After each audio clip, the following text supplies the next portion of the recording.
Assalamualaikum warahmatullahi wabarakatuh. Ketemu lagi di kelas fisika. Untuk pembelajaran fisika pada video kali ini, kita akan membahas tentang gerak harmonik sederhana.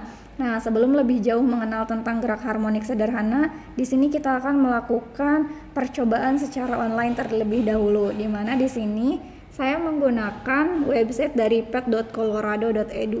Nah, di sini kita akan melakukan sebuah percobaan yaitu ayunan sederhana. Di sini ada seutas tali, lalu ada sebuah massa, di mana massa ini diikat oleh tali, lalu tali ujungnya lainnya diikatkan ke sebuah titik.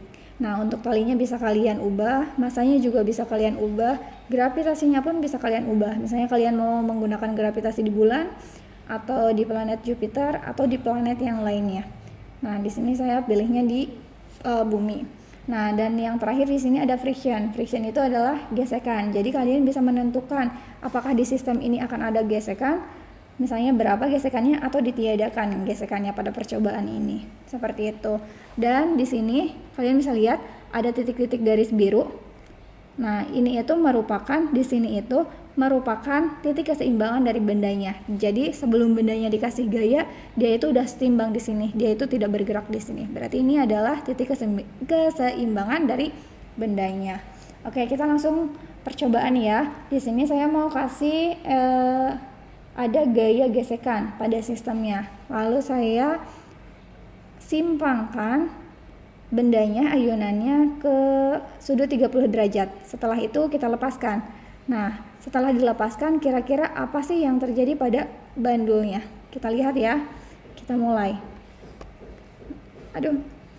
Nah, ternyata bandulnya itu dia akan bergerak. Ya nggak? Ketika dilepaskan dia akan bergerak ke kiri, ke kanan, ke kiri, ke kanan. Tapi ternyata simpangannya lama-kelamaan itu akan semakin mengecil. Ya nggak? Dan kita lihat semakin mengecil, tapi dia masih bergerak ke kiri ke kanan di sekitar titik keseimbangan. Dan akhirnya benda itu berhenti. Ya enggak? Nah, di menit 29 detik 30 detik ya. Nah, kita ulang percobaannya tapi kita hilangkan gesekannya. Jadi kita anggap pada percobaan ini tidak ada gesekan yang terjadi pada bendanya. Kita lepaskan ya. Nah, kira-kira apa yang terjadi pada bendanya? Ternyata masih sama ya. Dia bergerak ke kiri dan ke kanan dan terus seperti itu. Tapi bedanya di sini ternyata simpangannya itu akan selalu tetap. Lihat, tetap ke 30, tetap ke 30, tetap ke 30.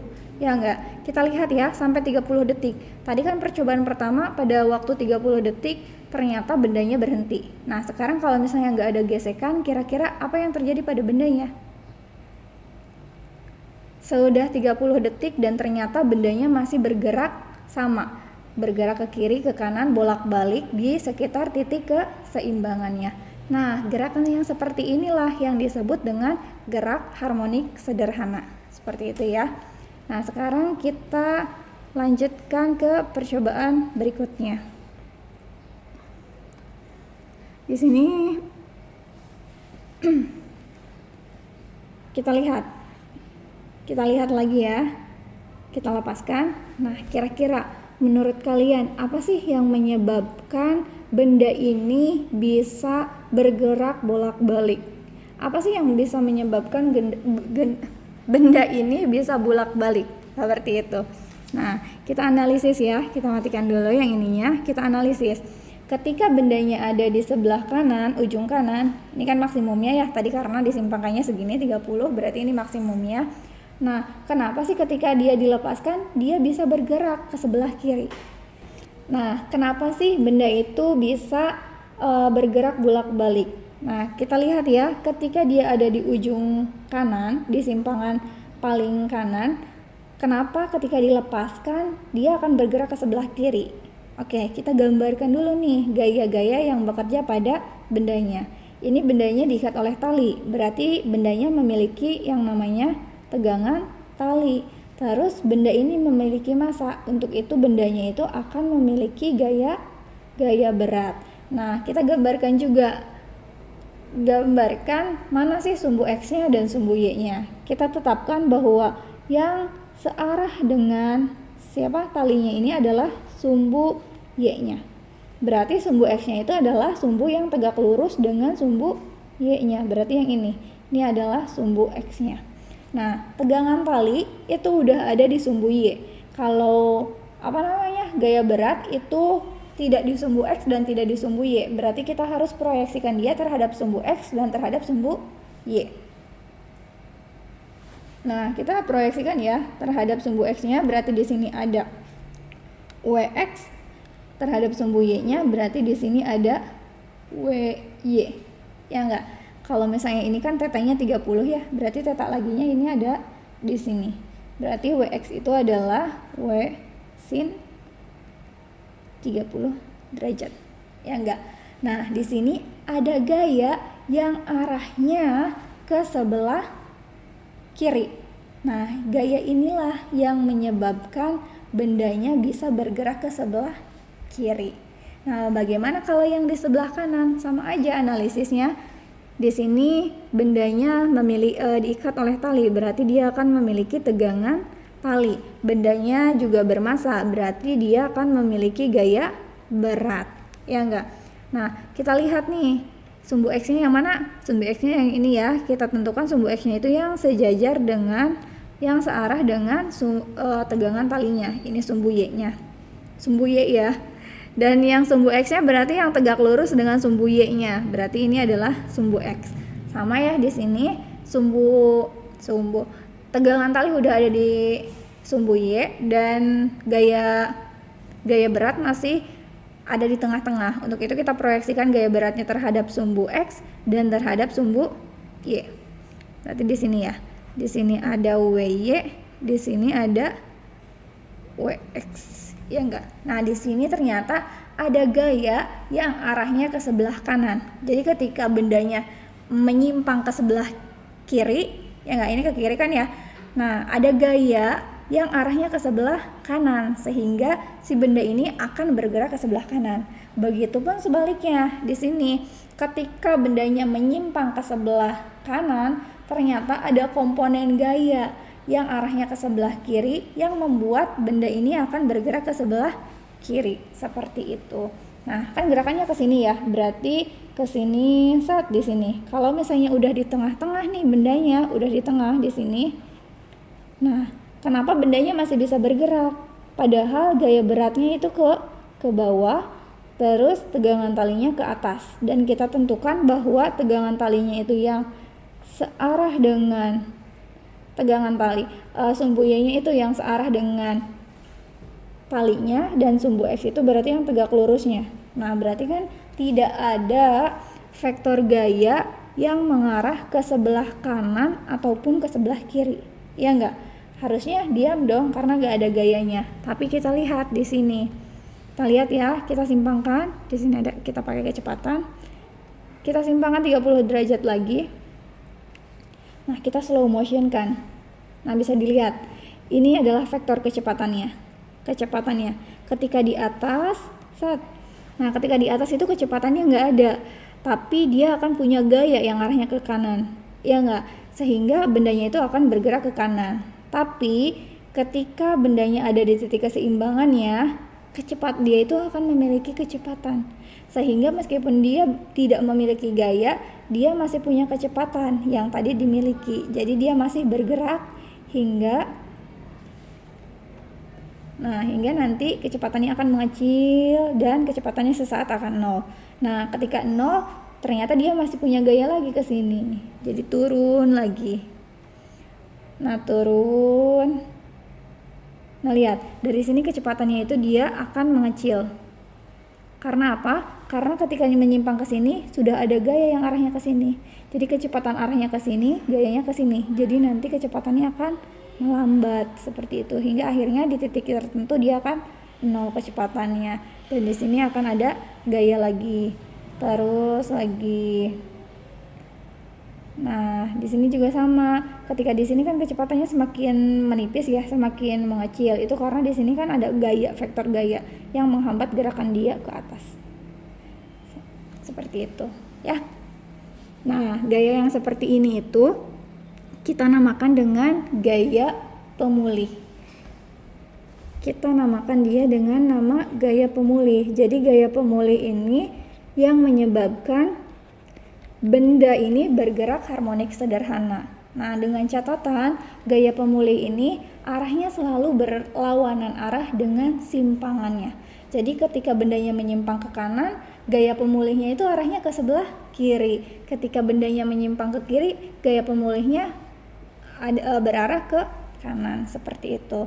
Nah, selain pada bandul sederhana, untuk gerak harmonik sederhana juga terjadi pada sebuah pegas. Misalnya ya, ini ada pegas. Terus pegasnya kita ikatkan ke sebuah benda. Nah, ketika diikatkan ternyata belum ditarik nih, bendanya seperti ini. Berarti ini adalah titik keseimbangannya. Nah, lalu misalnya kita tarik nih si bendanya. Kita tarik bendanya sampai sini misalnya. Nah, berarti ini kan bendanya menyimpang ya. Ada simpangan ya, sebesar misalnya X. Nah, terus nanti setelah dilepaskan, apa yang terjadi pada si bendanya? Berarti kan dia akan ke sini. Set. Ya enggak? 2, 3, 6. Ya enggak? Bentar. Ini kita perpanjang. Nah, berarti kan ke sini. Ketika dia ditarik, dia akan lepas ke sini, tapi nggak berhenti di sini, tapi dia akan ke sini menekan. Setelah menekan, dia akan balik lagi. Kalau kita anggap gesekannya tidak ada, kayak gitu. Ini juga terjadi pada si pegas. Nah, berarti kan si benda ini gerakannya bolak-balik di titik keseimbangannya. Berarti gerak ini juga termasuk gerak harmonik sederhana. Nah, untuk gaya pemulihnya yang mana? Nah, ketika pegas ini ditarik, benda ini ditarik kan berarti pegas itu akan memberikan gaya terhadap bendanya, di mana arahnya itu akan ke sebelah kiri. Ketika kita tarik dia ke sebelah kanan, pegas itu akan memberikan gaya terhadap bendanya ke sebelah kiri. Ya enggak? Coba kalian tarik pegas atau karet. Ya enggak? Rasanya itu kayak ditarik sama karetnya ke arah yang berlawanan arah. Ya enggak? Dimana gaya pegas itu akan sama dengan K dikalikan dengan delta X. Dan ketika dilepaskan sampai di sini, simpangannya ke sebelah kiri, pegas itu akan menekan ke sebelah kanan. Ya enggak? Coba kalian tekan pegas, pasti kayak ada yang menekan lagi ke atas kita. Kalau misalnya kita menekan ke bawah, berarti nanti rasanya akan ada yang menekan ke atas.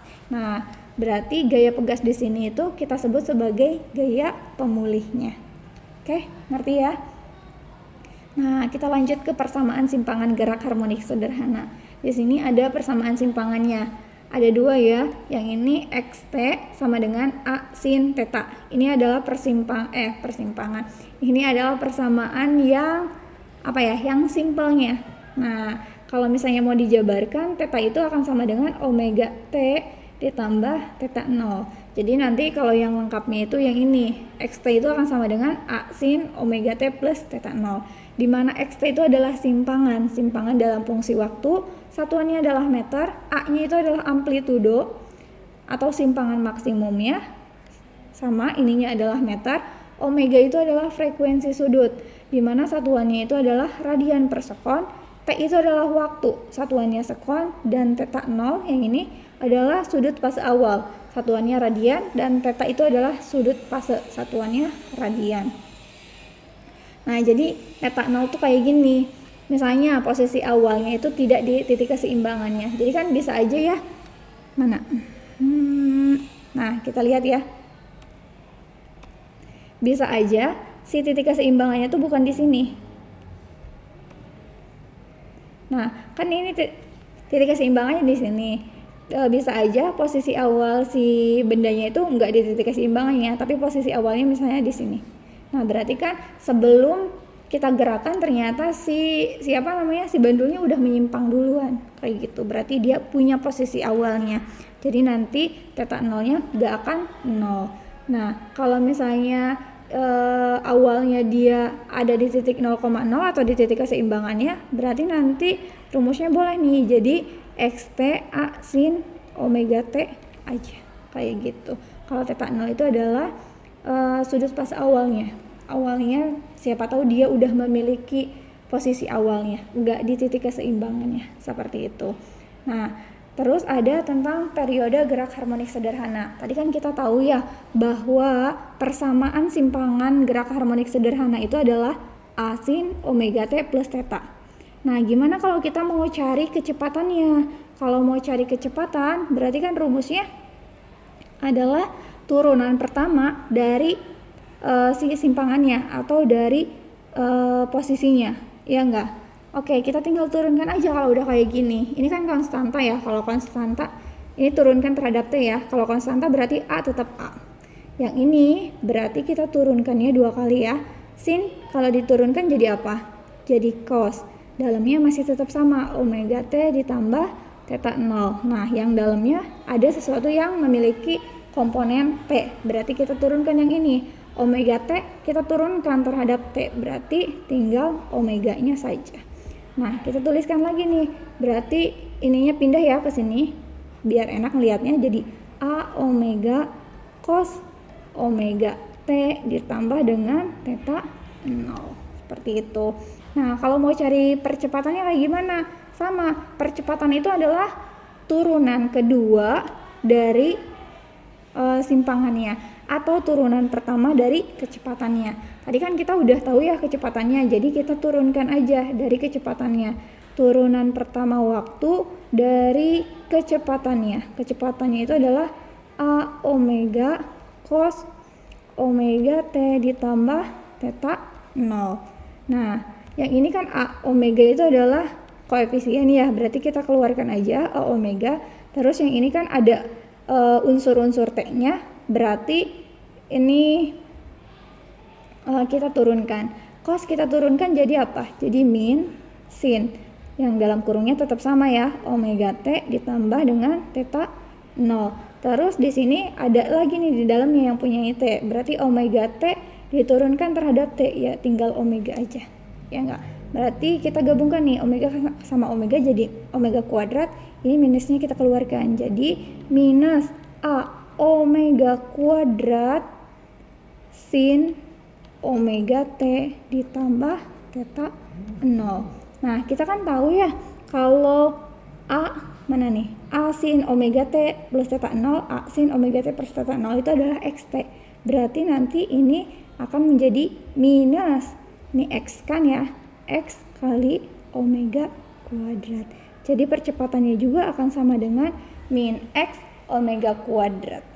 Seperti itu. Bisa dipahami ya tentang persamaan-persamaannya.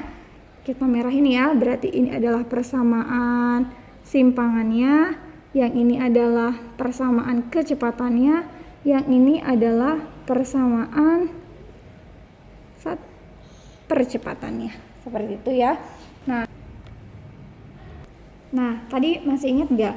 Pada saat sebuah pegas kita tarik, itu dia itu akan ada gaya gaya pegas, ya enggak?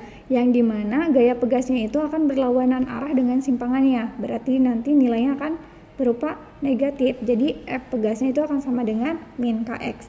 Dan kita juga tahu bahwa hukum Newton 2 itu berbunyi bahwa gaya itu akan sama dengan M dikalikan dengan A. Nah, kita substitusikan nih kedua persamaan ini. Berarti di sini akan MA sama dengan min Kx. Ya enggak, sama-sama F, berarti nanti nilai MA itu akan sama dengan min Kx. Jadi nanti MA itu akan ditambah Kx itu akan sama dengan 0. Ya enggak?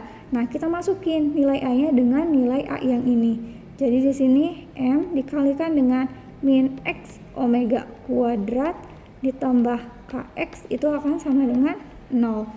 Nah, keduanya punya X. Berarti kedua ruas kita bagi dengan X. Ini habis ya, ini juga habis. Nah, berarti sisanya tinggal min M omega kuadrat ditambah dengan K kan sama dengan 0. Ya enggak, berarti nanti ini pindah ruas nih ke sini. K akan sama dengan M kali omega kuadrat. Ya enggak? Nah, berarti nanti kita kan mau cari omega nih, misalnya.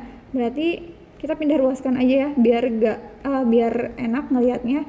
Jadi M omega kuadrat itu akan sama dengan K. Jadi omega kuadrat itu akan sama dengan K per M. Jadi omeganya itu akan sama dengan akar dari K per M. Ya enggak? Nah, di sini kan kita di sini judulnya itu akan mencari periode. Periode itu adalah dilambangkan dengan huruf T. T itu akan sama dengan 2pi per omega. Kita masukkan omeganya yang ini.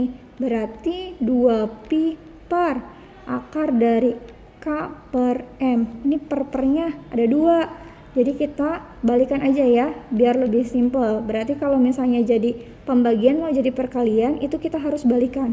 Jadi M per K. Jadi nanti T-nya itu akan sama dengan 2pi akar M per K. Seperti itu. Berarti ini adalah rumus dari periodenya. Atau bisa kalian gunakan rumus periodenya yang ini. Periode akan sama dengan 2pi per omega. Atau kalau misalnya datanya yang punyanya bukan omeganya, berarti kalian bisa cari T-nya lewat di 2pi akar M per K. Dimana T itu adalah periode, 2pi, 2 itu konstanta ya, pi juga konstanta yaitu 22 per 7, M itu adalah massa bendanya, K itu adalah konstanta pegasnya. Seperti itu. Nah, kalau dibandul kayak gimana jadi rumusnya? Nanti setelah diturunkan, untuk dibandul itu omeganya itu akan sama dengan, omeganya dulu ya, omeganya itu akan sama dengan akar dari G per L, dimana G-nya itu adalah gravitasi buminya atau gravitasi planetnya, dan L-nya itu adalah panjang talinya, sehingga nanti si T-nya itu akan menjadi 2pi akar dari G L per G ya. Sebentar. L per G, seperti ini ya. Ini untuk mencari periodenya, seperti itu. Nah, sebuah partikel bergerak harmonik, persamaan simpangannya dinyatakan sebagai Y sama dengan 4 sin 0,1 T cm dengan T dalam sekon. Tentukan amplitude, periode, frekuensi gerak. Persamaan kecepatan dan percepatan, simpangan kecepatan dan percepatan pada T-nya 5pi sekon. Nah, kita bandingkan ya sama persamaan simpangan yang dari rumus. XT itu akan sama dengan A sin omega T ditambah dengan theta 0. Nah, berarti di sini kita tahu nih 4 itu ada di depan sin, berarti 4 itu akan sama dengan amplitudenya. 0,1 itu ada di dalam sin, tapi sebelum T, berarti dia itu adalah omeganya. Terus setelah T-nya nggak ada plus apapun, berarti theta 0-nya adalah 0. Nah, kita tulis ya, berarti A-nya itu akan sama dengan 4, omeganya itu akan sama dengan 0,1. Dan theta 0-nya itu akan sama dengan 0. Kayak gitu. Nah, yang ditanyakan apa nih? Yang bagian A. Yang A itu katanya amplitudenya. Amplitudenya berarti udah ya. Amplitudenya adalah 4. Satuannya apa? Satuannya adalah cm, karena di sini satuannya adalah cm. Sekarang ada periode. Periode itu adalah T kan ya, lambangnya. Dimana T itu akan sama dengan 2pi per omega. Kita tahu, berarti bisa pakai rumus ini aja nih. Karena omeganya udah tahu. Berarti di sini 2pi dibagi dengan 0,1. Berarti berapa nih? Kalau naik ke atas berarti jadi 20pi. Ya enggak? Nah, sekarang apa lagi? Ada frekuensi. Nah, tadi nggak diceritain kan ya tentang frekuensi. Frekuensi itu akan sama dengan 1 per periode, atau dia tuh kebalikan dari periodenya. Berarti di sini 1 per 20 pi. Jadi berapa nih? Ya udah segini aja ya. Berarti 1 per 20 pi. Nah, sekarang cari apa lagi? Udah ya yang bagian A, berarti sekarang yang bagian B-nya. Yang bagian B-nya itu adalah persamaan kecepatan. Berarti kalau persamaan kecepatan tadi kita tahu, untuk mencari persamaan kecepatan itu kita harus turunkan persamaan si simpangannya terhadap waktu. Berarti di sini. Nah, ini akan sama dengan DDT dari apa nih? 4 ya. 4 sin 0,1 T. Yuk kita turunkan. Ini 4-nya tetap 4, sinnya kita turunkan. Ini yang di dalamnya dulu ya. 0,1 tadi diturunkan jadi kali 0,1 dikali sin kita turunkan. Jadi apa? Benar ya? Nah, sin kita turunkan. Sin diturunkan jadi cos. Berarti cos 0,1 T. Nah, jadi berapa nih persamaannya? Jadi 4 kali 0,1 jadi 0,4 cos 0,1 T. Nah, ini adalah persamaan dari kecepatannya. Terus apa lagi? Ada percepatannya katanya. Oke, kita cari percepatannya nih. Percepatannya itu berarti turunan pertama dari kecepatan atau turunan kedua dari simpangannya. Kita carinya dari kecepatan aja ya, biar cepat, karena nanti kalau misalnya dari simpangan berarti harus diturunkan 2 kali. Sama aja sih sebenarnya. Nah, kita masukin, ini kan persamaannya ya, 0,4 cos 0,1 T. Sama dengan kita turunkan 0,4 di sini akan tetap, yang di dalamnya kita turunkan jadi tinggal 0,1, cosnya kita turunkan jadi minus sin 0,1 T. Jadi berapa nih? Jadi 0,04 minus ya, minus sin 0,1 T. Nah, ini adalah persamaan dari percepatannya. Yang terakhir, simpangannya kecepatan dan percepatan pada waktunya 5V sekon. Nah, berarti kita harus cari tahu dulu 5V sekon itu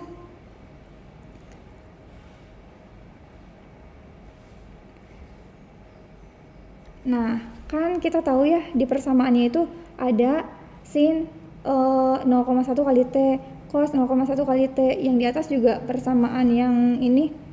Nah, kan 0,1 kali T, 0,1 kali T, yang ini 0,1 kali T di dalam sinnya. Tapi di sini kan satuannya itu akan radian. Untuk itu kita ubah dulu satuannya ke dalam si derajat agar kita tahu berapa nanti nilainya. Nah, kan di sini berarti 0,1 kali T ya semuanya, di belakang sin atau di belakang cos itu ada 0,1 T. Berarti kita masukkan nih. Berarti untuk tetanya itu akan sama dengan 0,1 dikalikan dengan T, di mana T-nya itu adalah 5pi. Berarti di sini 0,1 dikalikan dengan 5pi. 0,1 kali 5 jadi 0,5 kali 0,5 pi. Berarti ini adalah satuannya radian. Tadi kita tahu kalau satu putaran itu ada 360 derajat dan satu putaran itu adalah 2 pi radian. Ya enggak? Kita mau cari radian ke derajat. Berarti nanti 2 pi radian itu akan sama dengan 360 derajat. Ya enggak? Berarti satu radian akan sama dengan 360 derajat dibagi dengan 2 pi, atau sama dengan berapa nih? 180 dibagi dengan pi.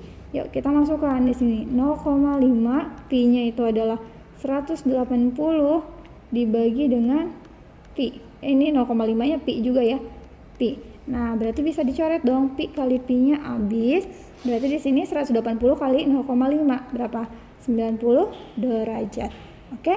Kalau udah kayak gitu berarti tinggal dimasukkan aja nilai-nilainya. Kita jawab pertanyaan yang C-nya. Nah, katanya nilai simpangan dulu ya. Simpangan itu persamaannya yang ini kan ya. Simpangan XT itu akan sama dengan 4 sin 0,1 T. Nah, kita masukkan bahwa tetanya kan udah dicari ya tadi di sini. Berarti tinggal masukkan aja 4 sin 90 derajat. Sin 90 derajat itu berapa sih nilainya? Iya, 1. Berarti nilainya akan sama dengan 4. Seperti itu. Sekarang yang kecepatan ya. Kecepatan itu akan sama dengan ini kan persamaannya 0,4 cos 0,1 T. Tapi tadi udah kita cari nih 0,1 T-nya. Yang ini kan. Jadi di sini 0,4 cos 90 derajat. Jadi di sini 0,4 kali cos 90 derajat berapa? 0. Jadi nanti kecepatannya akan sama dengan 0. Sekarang yang terakhir, percepatan. Percepatan itu adalah yang ini kan persamaannya minus 0,04 sin 0,1 T. Kita masukkan 0,1 T-nya udah ya 90 derajat, jadi 0,04 sin 90 derajat. Nah, berarti 0,04 dikali sin 90 derajat adalah 1. Berarti hasilnya adalah minus 0,04. Satuannya ya belum ditulis ya. Ini satuannya tadi cm kalau nggak salah. Di sini ada berarti cm per second. Yang ini juga adalah cm per second kuadrat. Inilah jawabannya.